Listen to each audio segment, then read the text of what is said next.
amigos de la Asociación Ciencia y Cultura para Todos. Hoy empezamos nuestros nuevos videos de este año, por fin. Espero que les guste. Tenemos una sorpresa con el doctor Ortiz. Espero que, ya son muchos, espero. Es sobre antropología, pero tomando en cuenta la física. Esperamos que les guste.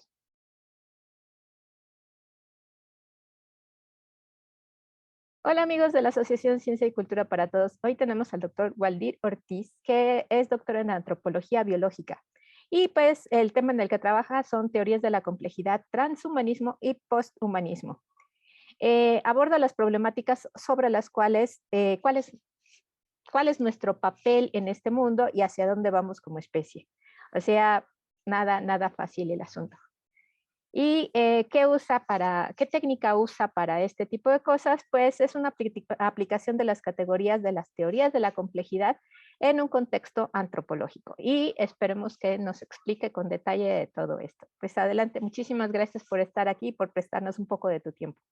Al contrario, muchas gracias por la invitación y para mí es un placer estar aquí con ustedes para poder platicar un poquito de lo que de alguna manera intentamos hacer en antropología biológica y en algunos otros campos de la antropología en general que justamente están ligados con la antropología biológica, ¿no? Porque finalmente somos seres humanos productores de cultura, ¿no? Entre otras cosas. Entonces eso ya conlleva de entrada pensar en que el complejo humano justamente es transdimensional en el sentido en que pues abordamos algunos elementos importantes en el campo de la economía, de la sociología, del arte, obviamente de la ciencia, y de ahí pues lo que ahora está muy en boga, que es la tecnología, ¿no?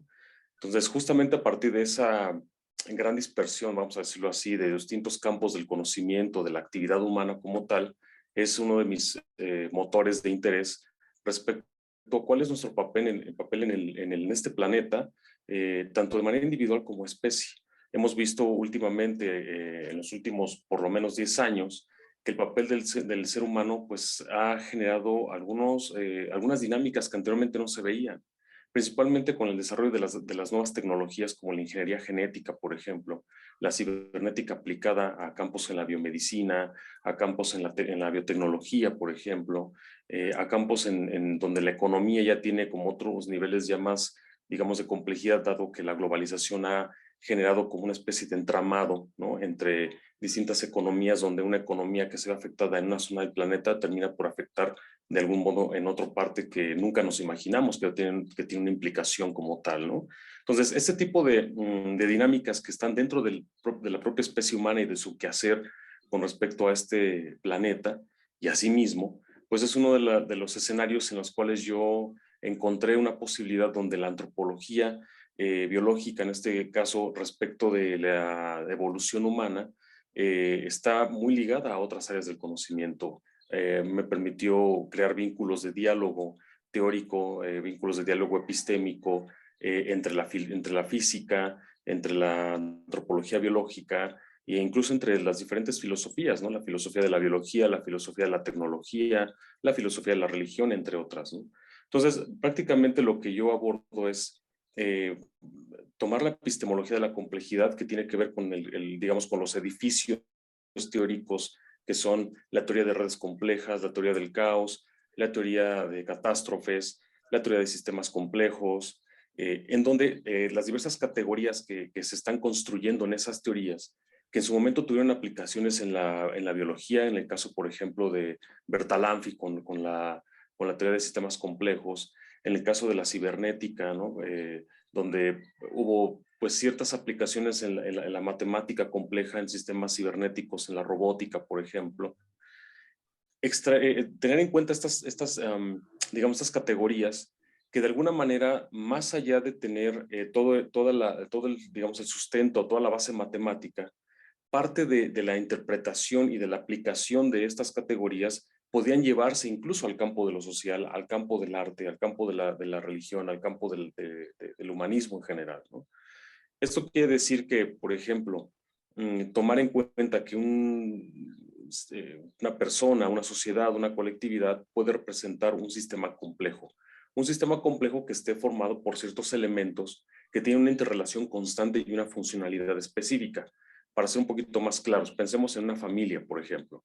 Una familia está formada pues por ciertos integrantes, ¿no? Pensando en una familia más o menos sencilla, serían padres y dos hijos, por ejemplo, en los cuales si tenemos estas cuatro personas que son parte de un sistema, porque el sistema es una familia, al final de cuentas ejerce una función dentro de la sociedad, ¿no? En donde la dinámica que hay entre estas cuatro personas es una dinámica altamente compleja, porque no solamente es la relación que se da como personas, o sea, como seres humanos, sino también la comunicación que hay a nivel emotivo, a nivel sentimental, a nivel cultural, a nivel experiencial. Entonces, eso ya genera que la comunicación entre estas personas sea mucho más compleja. No solamente es una comunicación verbal, sino incluso una forma de entender también una realidad, ¿no? Que a partir de ese entendimiento de la realidad por parte de padres y de hijos se va creando un sistema educativo. De ahí que las familias pues compartimos algunos elementos educativos, pero otros no.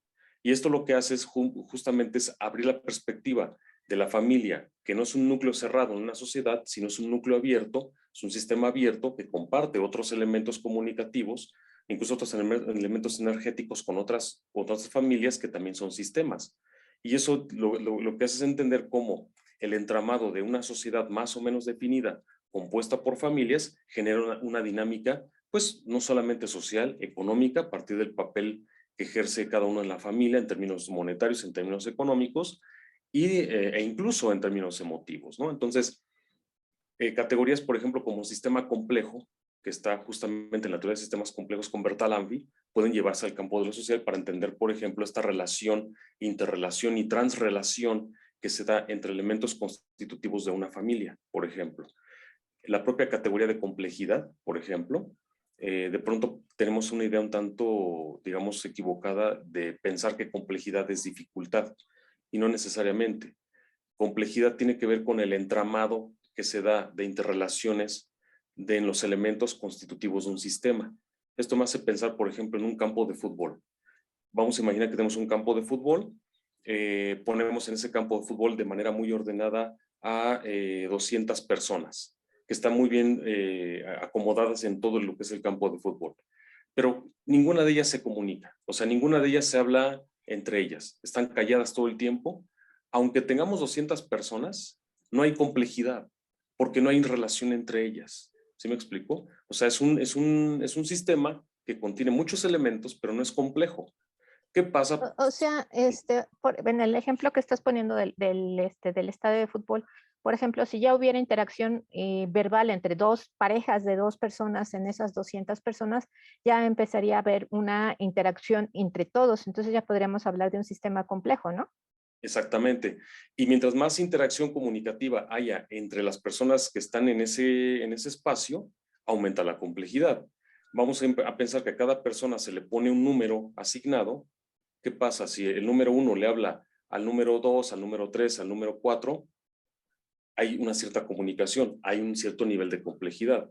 Pero vamos a imaginar que ese número 1 le habla, además de esos 4, le habla al 20, al 40, al 80, al 100, 120, 150, 180, 190 y demás.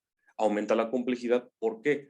Porque aumenta los niveles de entramado, de comunicación, de entrelazamiento entre los elementos que constituyen a ese grupo.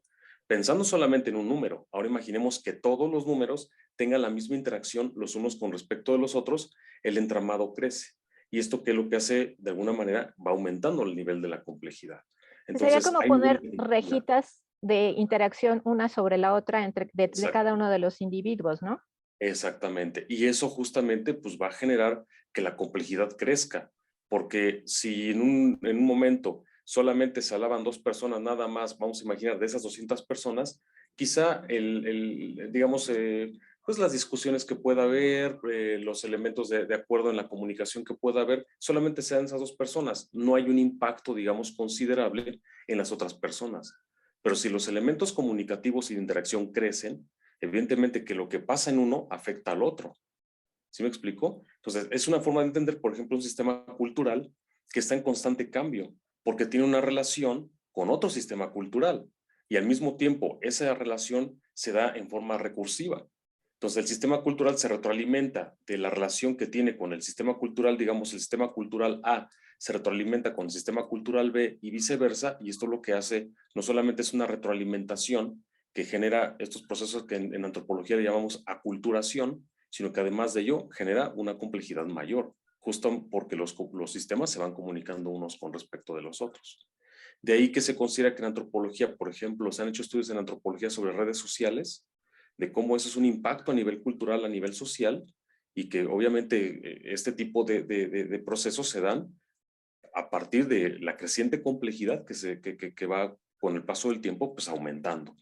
De ahí que los problemas pues hoy por hoy suelen ser de un impacto pues mayor, además de que se conoce mucho más sobre esos problemas, justo porque los sistemas de comunicación pues son mucho más amplios, ¿no? En los años 70 no había redes sociales, no había evidentemente el internet como ahora se conoce, y por lo tanto había ciertas situaciones, ciertos fenómenos que sucedían en otras partes del mundo que a lo mejor no se conocían del todo o mínimamente. Ahora con los sistemas que tenemos comunicativos, pues esto prácticamente crece y la complejidad, pues evidentemente aumenta, ¿no?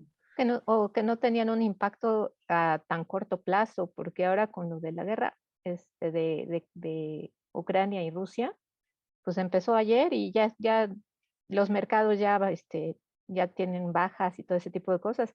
Yo creo que en los 70 habría pasado una semana o algo así para que hubiera un impacto en los mercados.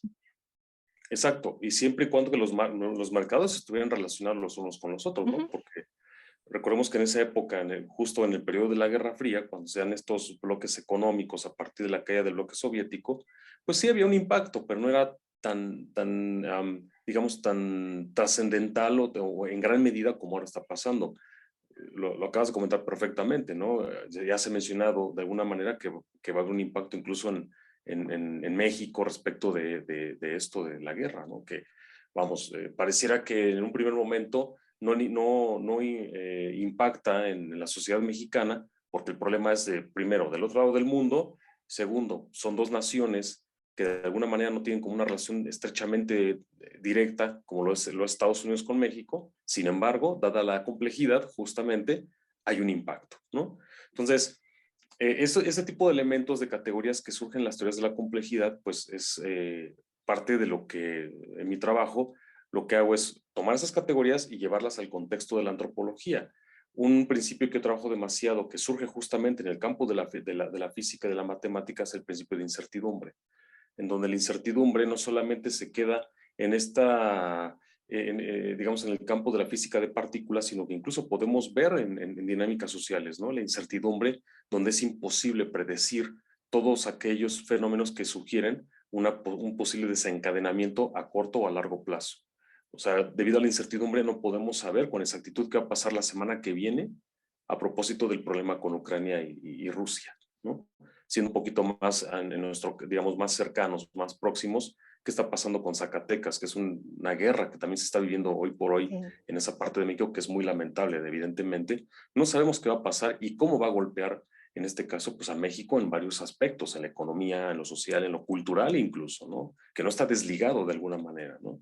Entonces, digamos que eso es como parte de lo que yo trabajo en un primer momento, y eso me permite tener como, digámoslo así, como una especie de óptica hacia visualizar con cierta claridad qué pasa con nuestro quehacer en el mundo, con estas nuevas tecnologías, qué pasa con dos campos que ahora están trabajando fuertemente, que es el transhumanismo y el posthumanismo.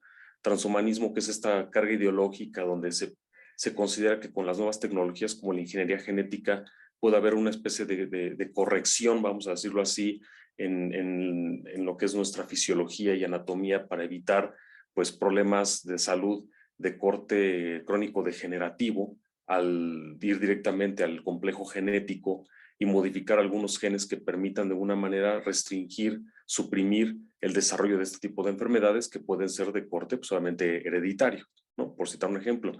Pero realmente no solamente queda allí, digamos, la visión transhumanista, sino que además de ello, los transhumanistas han sido un poco ambiciosos en ese sentido en cuanto a que, de acuerdo a los avances en la ingeniería genética, han visto que hay la posibilidad, y esto pareciera como un tema de ficción científica, así como de novela tipo Wells y Ray Bradbury, ¿no?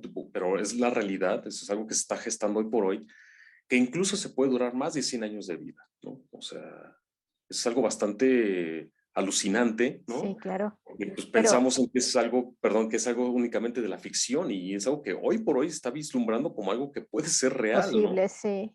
Pero bueno, no estoy, realmente hasta me emociona este tipo de cosas de que ya se pueda tener una corrección genética, si se puede llamar así. Ujú. Pero pues también habría todos los recovecos en la ética biológica, ¿no? En la ética médica y como que a veces yo siento, y es mi muy particular punto de vista, que creo que la filosofía de la ciencia se está quedando un poquito atrás en un montón de cosas. Claro. Entonces, como que sí hay que ver la parte filosófica, ética y demás de este tipo de cosas, porque creo que ya incluso hay una persona en China que ya está, que lo metieron a la cárcel precisamente por modificar genéticamente a un bebé, ¿no? Sí, incluso hay un problema bastante ético, fuertemente, porque de alguna manera prácticamente estas tecnologías, que son las biotecnologías, por decirlo de alguna forma, se ha encaminado a varias vertientes. Por un lado, esta corrección en términos de la biomedicina. Por otro lado, está la parte de la modificación del genoma para un bebé. Incluso ha habido algunos estudios, principalmente en sociedades como la sueca, donde incluso hay papás donde se les dice, a ver, ¿cómo quieres a tu hijo? ¿No? O sea, en No función de sé, ya los con caracteres. características de fábrica así para que haga checklist. Exactamente, en función de los caracteres del papá y de la mamá, dice, a ver, ¿quieres el color de los ojos de la mamá? Ok, y ahí van haciendo como una especie de anotaciones para ir modificando.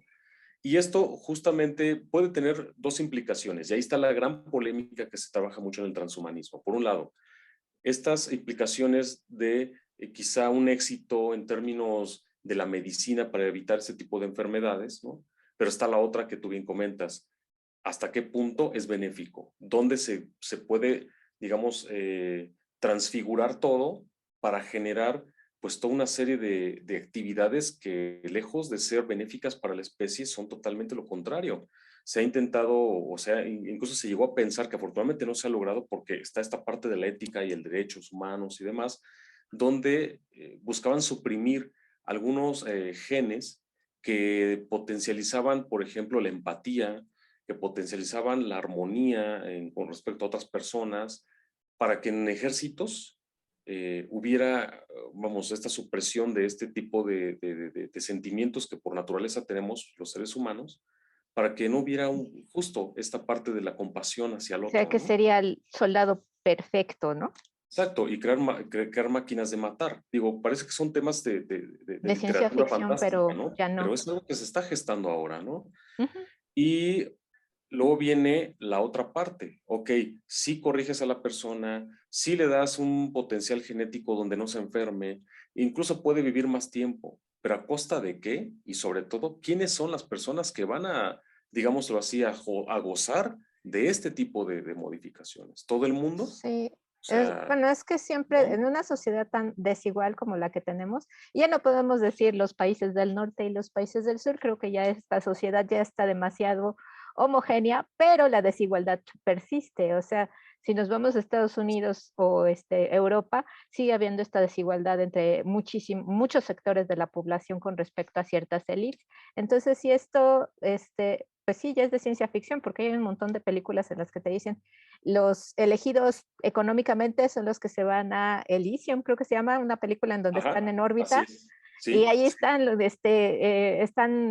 los genéticamente modificados que incluso tienen su medicina genómica, que los está haciendo más jóvenes todo el tiempo, y todos los demás que se quedan en la Tierra ya están en los basureros, están con todas las enfermedades habidas y por haber, y Ujú, un montón de gente.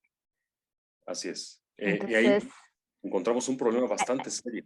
ahí es donde entraría la parte ética de qué tan. Yo creo que en la parte científica, pues sí, todo es válido, pero en la parte ética no, y en la parte humana menos. Exactamente. Y eso es uno de los, digamos, de las polémicas que ahora se han estado dando con respecto a este movimiento, ¿no? Que empezó con una filosofía de la tecnología, una filosofía de la cibernética, pero que no se quedó solamente en el campo de la filosofía, sino que trascendió ya a una ciencia aplicada, en este caso, pues en el campo de la biomedicina y de la biotecnología y la ingeniería genética. Luego está la otra parte, que es la que se contrapone en cierto sentido, que tiene que ver con el posthumanismo.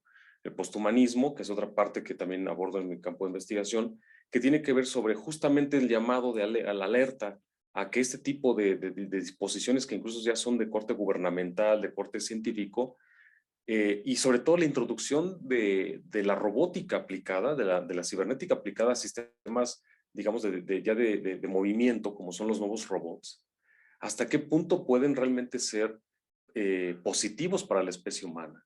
Porque nuevamente caemos esto que estamos comentando de que pareciera cuento de ficción científica y tal, pero es algo real. Esto puede generar que realmente los robots nos sometan, nos superen. Y fue algo muy, hace como Skynet, 8 ¿no? años. Exactamente, algo así como Skynet, así es, y toda su producción en serie de robots que lo que buscaban son máquinas de matar y de someter a la especie humana, ¿no?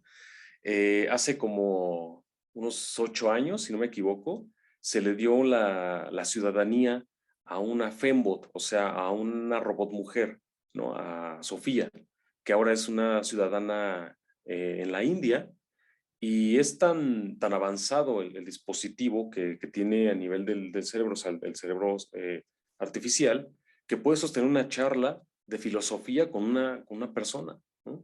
Y está ahora otros 2 robots que están en proceso de construcción que van a tener el mismo nivel, van a ser ciudadanos, van a ejercer un papel importante en la sociedad.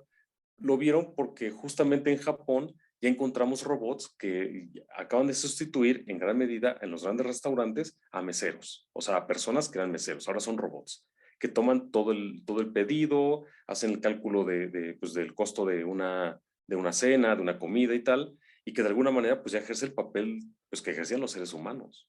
O sea, parece que de pronto es innovación, emociona, pero eso ¿hasta dónde va? ¿No? ¿Hacia dónde se encamina? Estos nuevos estas nuevas tecnologías de máquinas de guerra, formas de exterminio, tanto a nivel bacteriológico como a nivel bélico, ¿no? Pues tiene realmente otras aplicaciones donde el posthumanismo dicen hay que tener mucho cuidado porque esas tecnologías pueden revertirnos contra nosotros y en todo caso pues sugerir un atentado contra la propia integridad humana. Entonces, ahí es donde prácticamente se encuentra esta disyuntiva entre los transhumanistas que apelan a la idea de que hay un mejoramiento humano, que incluso el mejoramiento llega a tal grado de incluso vivir 500 años de vida, ¿no? Porque, o sea, gente que está en grandes empresas como PayPal, como Google, pues han transferido muchísimo dinero al campo de la ingeniería genética porque han vislumbrado que hay la posibilidad de hacer estas correcciones genéticas para evitar el proceso de Para ellos envejecimiento. gastarse ese dinero Exactamente, exactamente. Aunque suene un poco de risa, pero No, sí, exactamente. sí, Así pero es, ¿no? Disfrutar de ese poder adquisitivo que ellos han generado a lo largo de este es tiempo. risa de nervios. No, claro, claro. Pero es que de pronto sí, cuando yo me enteraba de todo esto en el campo de la investigación, decía, bueno, es que de verdad, ¿cómo es posible? O sea, yo me quedaba realmente sorprendido, ¿no? De cómo de alguna forma, pues, se ha logrado llegar a estos niveles, ¿no?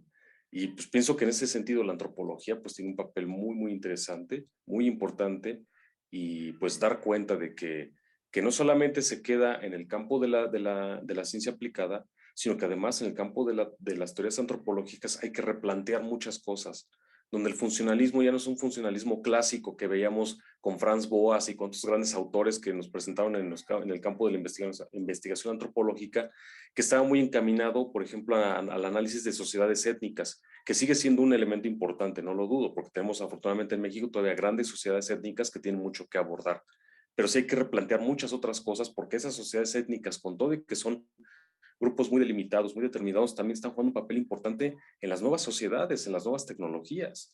Encontramos en pueblitos donde a lo mejor no tienen agua, pero sí tienen una pantalla de plasma con un sistema de cable, por ejemplo, ¿no? Entonces es un efecto que anteriormente no se veía. Entonces hay que replantear muchas cosas de la antropología que de alguna forma estas epistemologías de la complejidad pues están, digámoslo así, ofreciendo para entender que el complejo humano hoy por hoy pues tiene otras vertientes y que además pues cada vez es mucho más amplio y mucho más diversificante, ¿no? También hace como, me parece como 5 o 6 años que hubo un caso de inteligencia artificial en Google, pero precisamente, no, en Google no, ya se me olvidó la compañía, para qué ando haciendo comerciales. Este, eh, bueno, que la entidad o la inteligencia artificial empezó a pensar por sí misma y entonces se espantaron y la apagaron. Sí, Entonces, sí, sí, sí, son de esas cosas, o sea, si realmente nos llega un robot y que empieza a desobedecernos, pues ahí es donde, ¡ah! Pero pues eso lo debimos de haber pensado desde antes, ¿no? claro. De pronto decimos, no, pero es que cómodamente me dicen, no, es que no te preocupes, o sea, eso nunca va a pasar porque finalmente es una máquina que está programada. Sí, sin duda. Pero hay que recordar que en la teoría de sistemas complejos se dice de algo que se le conoce como la sinergia. La sinergia es algo que sobrepasa el propio funcionamiento del sistema para generar otro tipo de comportamientos. No se puede medir, no se puede ver a simple vista, pero se logra entender y percibir. De alguna manera, eso es lo que hace que sea mucho más compleja la interacción entre sistemas.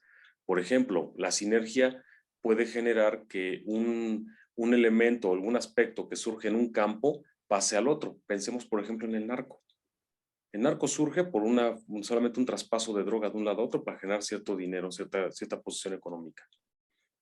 Si eso no fuera un sistema complejo, no generaría sinergia y esa sinergia impacta en la cultura. Ahora ya se ven hasta música, tendencias, formas incluso del vestir, una postura, un lenguaje, una posición, una forma de lenguaje incluso corporal en la cual se identifican de alguna manera ligados a esta actividad. Entonces, hay que pensar que de alguna forma el hecho de que haya un dispositivo cibernético relacionado con la inteligencia artificial, donde tenemos un cerebro artificial, no significa que se va a quedar allí. Hay ciertos sistemas que tienen una especie se ha visto pequeños pruebas en sistemas computacionales donde hay una especie de ciertas, digamos, tendencias o ciertas formas o comportamientos que sugieren como tempranamente a una especie de autoconciencia. Y eso realmente es algo muy fuerte, que no se dice, que no se quiere ir más allá, es otra cosa, pero está sucediendo hoy por hoy, Pero ¿no? bueno, es que también incluso las películas lo plantean, o sea, ya lo plantean como, no como una realidad, pues todavía están en el campo de la ciencia ficción, pero por ejemplo Sí. las películas de Matrix, ¿no? Que en Ujú. la 2 me gustó, la 3 ya no. La 2 en la que dice que hay errores en la replicación de los programas y esos errores hacían nuevos programas completamente diferentes a los originales. Es algo, lo plantearon bastante simple, ¿no? Pero es lo que pasa, o sea, nosotros los virus biológicos se replican, se supone que se replican bien y de repente hay una mutación y eso hace que haya un virus más potencializado en algún tipo de cosas, es más contagioso, es más letal, alguna cosa así. Pues los virus de computación tienen la misma analogía. Entonces se pueden replicar lo que sea perfectamente, de repente hay una mutación Claro, y no tenemos control de esas mutaciones. claro. Además, algo que también debemos tomar en cuenta es que el desarrollo de estas tecnologías van cambiando, pero de forma muy paulatina, que son imperceptibles. O sea, el hecho de que digamos que posiblemente haya un momento en el cual seamos sometidos o dominados por una gran cantidad de robots, no significa que ya mañana eso va a pasar, sino que es No, de manera paulatina, de manera paulatina. Si en el tiempo de la Roma antigua alguna persona le dijera al César, a uno de los Césares de la Roma antigua, va a haber un teléfono, un dispositivo llamado celular donde puedes comunicarte, lo tomarían de loco. Sin embargo, ahí pero está. es lo que pasa precisamente ahorita con el cambio climático, que todavía hay muchas personas que dicen que no existe porque hay inviernos, que acabamos de pasar frío en el invierno y pues eso quiere decir que no hay cambio climático. Pero está la paradoja de la rana, de que si una rana está hay un cuenco con agua caliente y avientas a la rana brinca porque el agua está caliente. Pero Claro, si la rana está en ese cuenco con agua fría y lo empiezan a calentar, la rana no salta, aunque ya hasta que se cocine ahí. Entonces, esa sería la analogía a nosotros estando en un sistema que poco a poco los robots o algún otro sistema está empezando a tomar control de nuestra vida. No nos vamos a dar cuenta hasta que ya estemos cocinados. totalmente. Así es. Ha habido, por ejemplo, ahora no creo que se llama Charlie, si no me equivoco, que es una persona que tiene un nervio óptico artificial impuesto en el cerebro para poder ver. porque no puede ver por sí mismo, o sea, tiene un problema de Ocular. invidencia ocular exactamente y no puede ver. Entonces se le insertó un dispositivo óptico que le permite ver incluso más. La sensibilidad de la vista es mucho mayor que la que nosotros tenemos, porque puede ver otros tonos de la luz. Entonces, ese es el inicio de un cambio que anteriormente no se veía, ¿no? Y que justamente va haciendo de manera paulatina, y es donde el posthumanismo dice, cuidado, tenga mucho cuidado, porque nos maravilla, nos emociona, nos vemos platicar con un robot y que, wow, o sea, es impresionante porque así se rompe justo esto del esquema de la ficción para pasar al campo de la realidad, pero eso no quiere decir que va a ser todo el tiempo en una forma, digamos, un tanto progresista o un tanto positiva para la especie, ¿no? O sea, Pues, ahí está. Sí, yo, perdón. yo creo que es así como las personas que les encantan las películas de miedo, que mientras uno esté en control, no hay problema, podemos disfrutar el miedo. Entonces, en este caso, nos emociona hablar con un robot, es algo impresionante, y sí, sí lo es, pero porque nosotros creemos que estamos en control. O sea, cuando dejemos de estar en control, ¿qué es lo que va a pasar? O qué clase de cosas va a pasar ahí? Esa sería la pregunta, ¿no? Porque ahorita sí todo está chido porque yo soy el que está en control. Ujú. Pero, ¿y cuando no esté en control, yo qué? Así es. Ahí es donde realmente va a haber pues una serie de situaciones bastante complejas.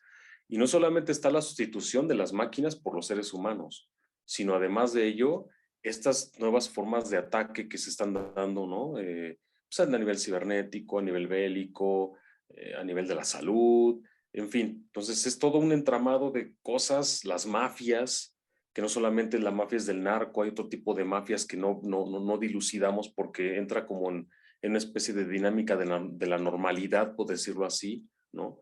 Donde pues vemos que se venden cosas chinas muy baratas, pero eso lo traen, ¿no?, los chinos en Sí, términos legales. Es toda una mafia bastante sí. fuerte que introduce ese tipo de cosas que también es un impacto en las sociedades, ¿no? Digamos que es como las drogas permitidas y las drogas no permitidas. También tenemos como mafias permitidas y mafias no permitidas. Exactamente, exactamente. Así como Que tomamos también, café, ujú, perdón, que tomamos café y que es una droga legal, ujú, mientras que el éxtasis o otro tipo de droga es ilegal, pasa exactamente con las mafias, ¿no? son drogas, o sea, a final Al de final, cuentas. exacto, exacto. Y eso pasa justamente con eso, que también impacta en el ser humano, ¿no?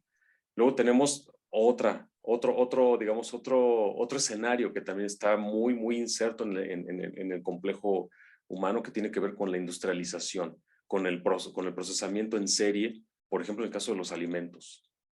Alimentos modificados genéticamente, otros producidos en fábrica, que de alguna manera pues es lo que ha ido lentamente suplantando a los alimentos que en los cuales pues en la época de nuestros abuelos, bisabuelos y tiempos atrás no existían, ¿no? Todo era de huerto, todo era de una granja pues local, ahora son granjas industriales, producción en serie, obligan a los pobres animalitos a que se desarrollen de manera Rapidísimo.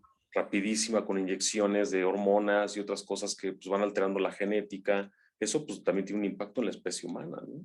También Entonces eso creo, modifica pues, el camino evolutivo de la especie, ¿no? sí, no, y el camino evolutivo del resto de especies, porque los estamos modificando también.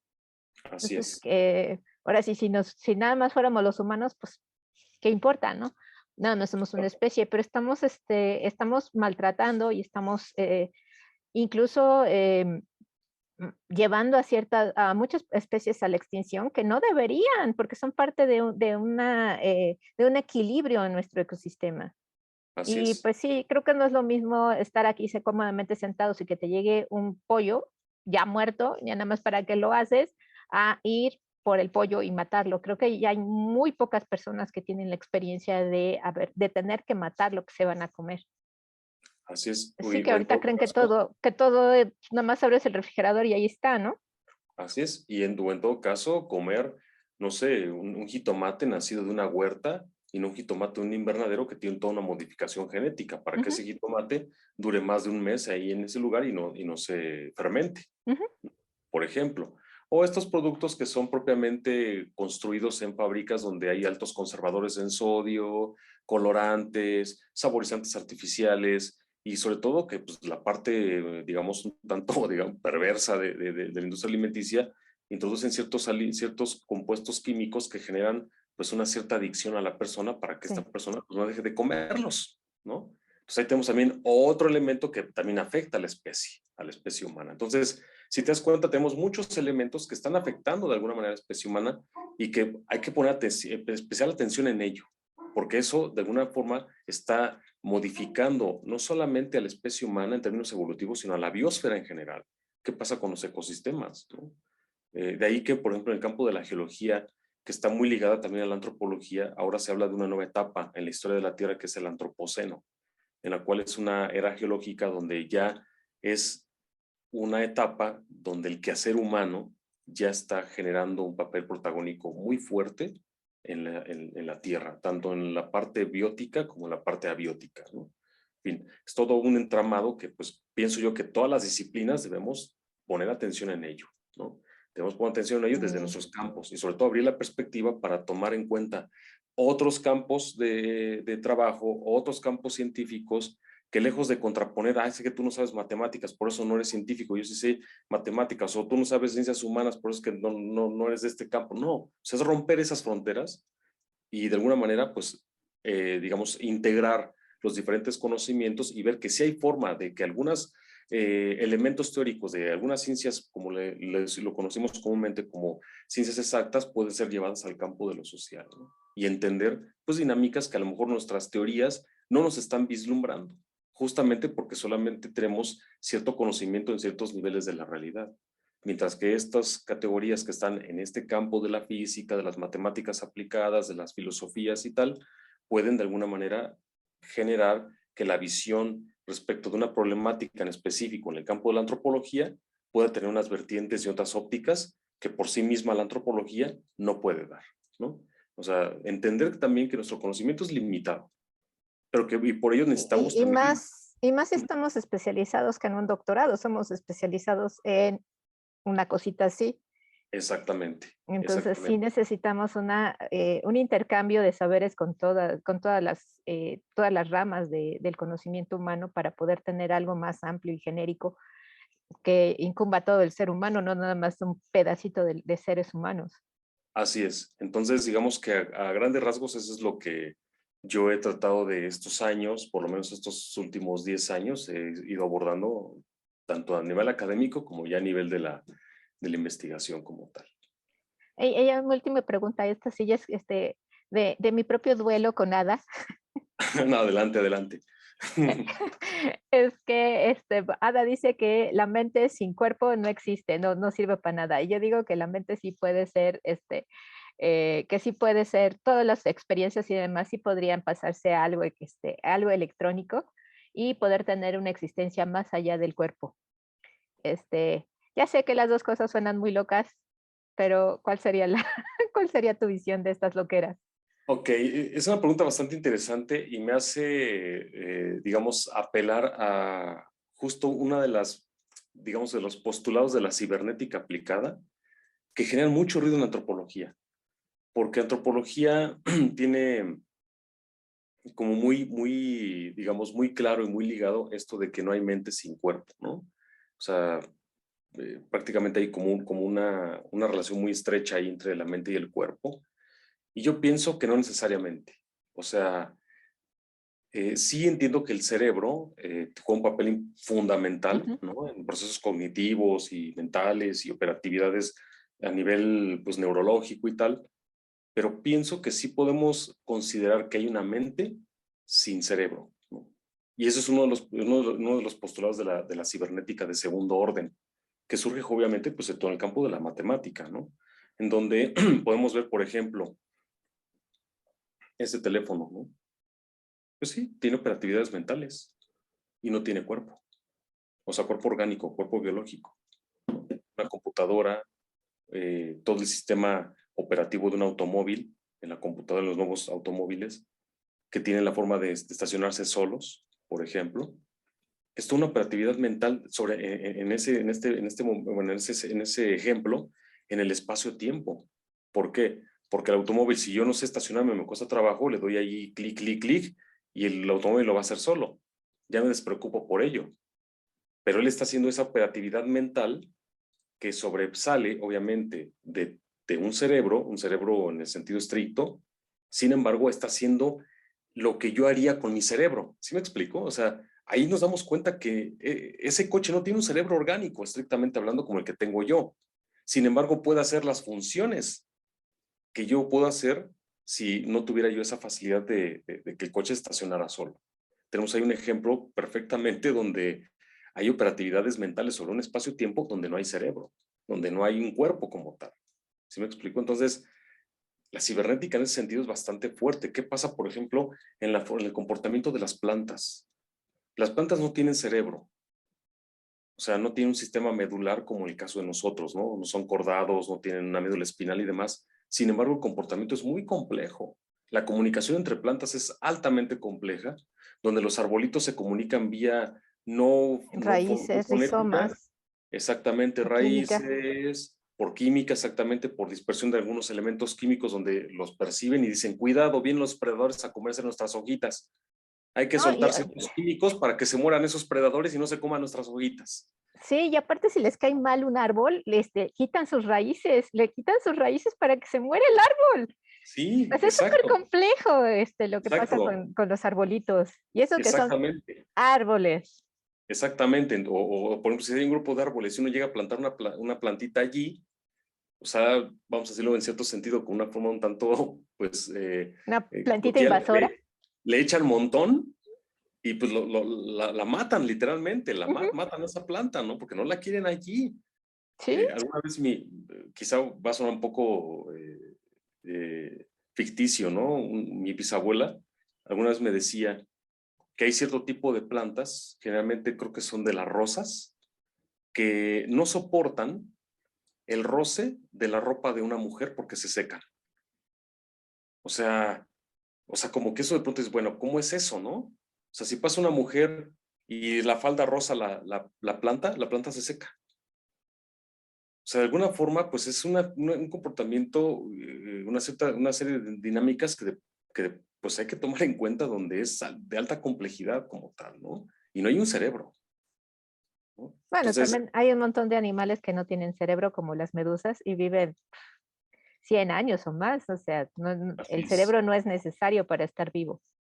así es. Y ahora, yendo a dispositivos donde no hay vida en el sentido estricto del término, como en el caso de los coches, en el Ujú. caso de estos dispositivos, pues evidentemente que ahí tenemos un ejemplo que no necesariamente tiene que haber un cuerpo para que haya operatividades de corte mental, de corte de alta complejidad, como las que ahora estamos viendo, ¿no? Y esto va siendo cada vez mucho mayor, ¿no? Entonces, Sí, yo pues. pienso que sí. Digo, sí es importante para el complejo humano mente-cerebro, sin duda, o cuerpo-mente, sin duda, pero no se agota allí, sino todo lo contrario, sale y lleva a otros campos del entendimiento, pues obviamente del mundo como tal, ¿no?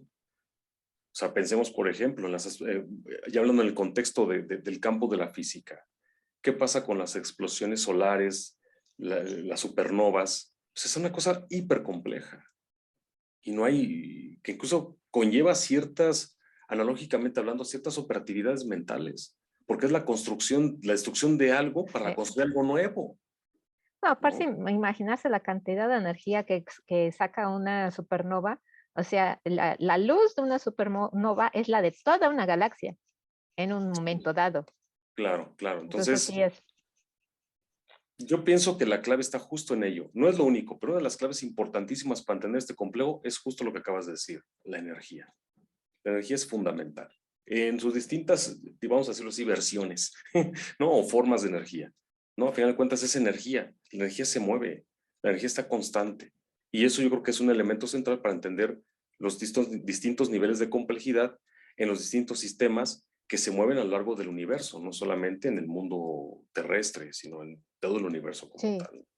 Y pienso que en ese sentido nos falta todavía muchas cosas por aprender, tanto del universo en el cual estamos inmersos, el que nos circunda, y de nosotros mismos también, porque nosotros también somos parte del universo, ¿no? Entonces, yo pienso que ahí hay una ruptura entre el interior y lo exterior. Y esa ruptura es lo que justamente está generando cosas tan tristes y tan lamentables como las guerras que estamos ahora viviendo, ¿no? Que pareciera que ya no debería haber guerra, se supondría, pero bueno. Supondríamos que siempre que dicen es que somos la especie superior, llega alguien y nos dice que no es cierto. Pues sí, de alguna manera Nos demuestra que no es cierto. claro, es altamente cuestionable, superior a qué o a quién, ¿no? O sea, yo creo que ahí está también otra parte de la incertidumbre. ¿no? Sí. Sí puedes tener un control, pero no de todo. Siempre hay algo que está afuera y que no puedes controlar. Bueno, y creo que también deberíamos, y también es dependiendo, tú me puedes corregir, ¿por qué tenemos que ser la especie superior si somos una más de las especies en este planeta? Exactamente, compartimos toda una serie de características con un reino animal, ¿no? Somos empáticos como los mamíferos porque somos mamíferos. Somos cordados como todas las especies porque tenemos una columna vertebral y una médula espinal, ¿no? Sí, sí, Tenemos una capacidad de instinto como se dan todos los animales, desde el género de los reptiles hasta los mamíferos. sí, Tenemos un sí. instinto, una capacidad comunicativa con todos los demás seres vivos. Entonces yo pienso que en ese sentido es muy cuestionable, como tú bien dices, respecto de superior a qué o en función de qué se puede decir que somos superiores, ¿no? O sea, no, yo pienso que ahí se ve que replantear mucho esa parte y considerar que somos, como tú bien dices, una especie más, que la idea no es llegar y destruir y colonizar A las demás especies. exactamente, sino todo lo contrario, ¿no? Preservar, que es lo que han hecho muchas especies. Las especies lo que hacen es preservar, Sí, ¿no? y como que Y ahí sí ya nos salimos del cajón que debemos de hacer, preservar. totalmente, totalmente. Yo creo que sí hay que replantear mucho esa parte, ¿no? Ya a modo, digamos, en el contexto de la reflexión, sí hay que reconsiderar y replantear muchas cosas que estamos haciendo como especie y pienso que aún no estamos, no es tan tarde todavía, ¿no? O sea, estamos todavía como a 10 Sí. años de que no sea tan tarde, pero al paso que vamos, no lo sé. Digo, es feo Pues decirlo, pero sí hay que estamos recordar a la rana, o sea, qué tan caliente ya está el agua de la rana. exactamente y que podamos revertirlo, Sí, ¿no? sí, sí. Porque si no, nos Porque a vamos a final de cuentas, bueno, alguna vez un profesor de física dijo que ya para qué, o sea, pues para qué, si ya se está descongelando los polos, pues para qué hacer algo, ya está todo definido, pues se tiene que usar la energía. Pues lo que podemos hacer es revertir el caos en cualquier sistema caótico se revierte utilizando trabajo para volver a ordenarlo. Eso es así es. una regla. Entonces, si ya tenemos algo caótico como el cambio climático, pues hay que hacer trabajo sobre el sistema para volverlo al equilibrio anterior. Entonces, Así, pues no nos queda otra más que hacer trabajo en el sistema que que está yéndose a un plano caótico, ¿no? así es. Y todavía es tiempo. Sí, Yo sé que hay cosas que no se van a recuperar, me queda claro, pero todavía hay tiempo de recuperar cosas que pueden preservar en gran medida la vida. La vida no solamente de nosotros, la vida en general del planeta Tierra, ¿no?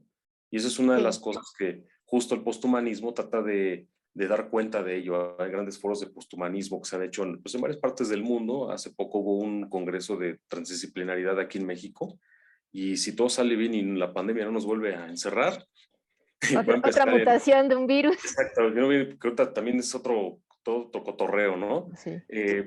Si todo sale bien, el Congreso Mundial de Transdisciplinaridad empieza de manera presencial sobre junio, julio de este año. Entonces yo voy informando para ir dando cuenta de ello, porque prácticamente es la complejidad en todos los campos del conocimiento, en la educación, en el deporte, en la economía, en la sociología, en la filosofía, en la física, en el arte, en la medicina. O sea, son foros enormes donde hay investigadores de todo el mundo participando y se participó el año pasado de manera virtual.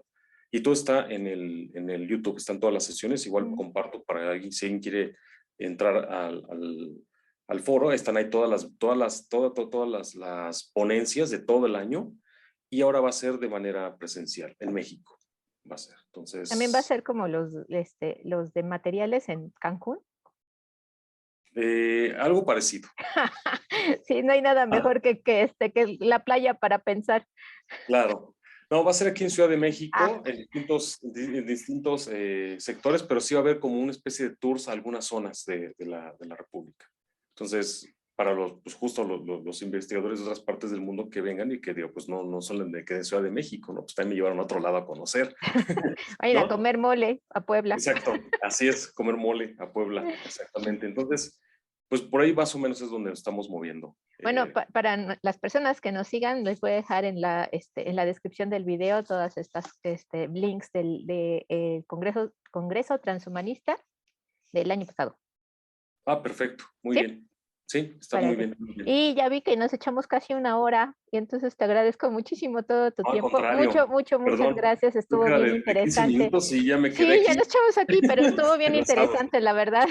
Muchas gracias. Espero que les guste a todos y pues sí, esta va a ser la primera entrevista de este año, porque híjole, eso Gracias. de tener dos trabajos me puso de nervios también. Ok. Pues no, al contrario, muchas gracias por la invitación, de verdad. Para mí es un honor No, y estuvo súper interesante. Espero que no sea la última vez que quieras hablar con no, nosotros. Estuvo yo muy encantado. interesante. Encantado. Cuando ustedes me inviten, yo estoy en toda la disponibilidad y les agradezco muchísimo. Yo encantado de estar con No, ustedes platicando. igualmente fue un honor. Y pues vamos a Igualmente. apagar esta sesión de